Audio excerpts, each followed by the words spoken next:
जय श्री कृष्ण. अध्यात्म थॉट्समध्ये आपलं स्वागत आहे. मी शिरीष भगत आपल्याला कलियुगातील सर्वात मोठा सण त्याच्याबद्दल माहिती सांगणार आहे.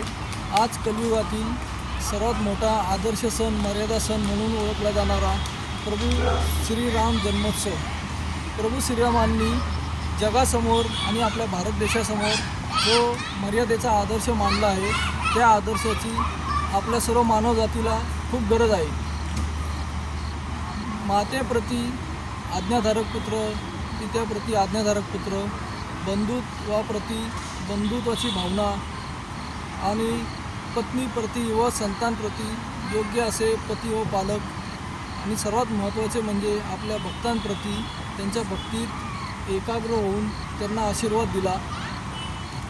हे सर्व घटना व इतिहास घडले ते मर्यादेत राहूनच. प्रभू श्रीरामांचे व सर्व मानवजातीचे जे शत्रू होते ते रावण यांचाही त्यांनी सर्वनाश वध केला, तोही मर्यादेत राहूनच.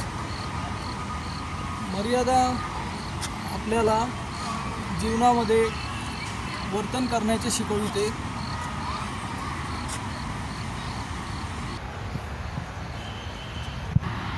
साक्षात श्री विष्णुदेवांचा अवतार असलेले प्रभू श्रीराम यांनी आपल्या जीवनातील प्रत्येक भूमिकेत मर्यादेचे पालन केले आहे.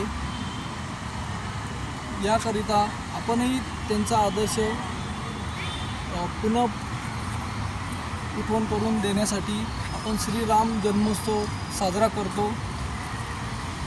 सतयुग, त्रेतायुग, द्वापारयुग, कलियुग या 3 युगानंतरही प्रभू श्रीरामांची श्रीरामनवमी, श्री जन्मोत्सव आपल्या भारतभूमीत संपूर्ण जगात साजरा केला जात आहे. ही खूप अभिमानाची बाब आहे.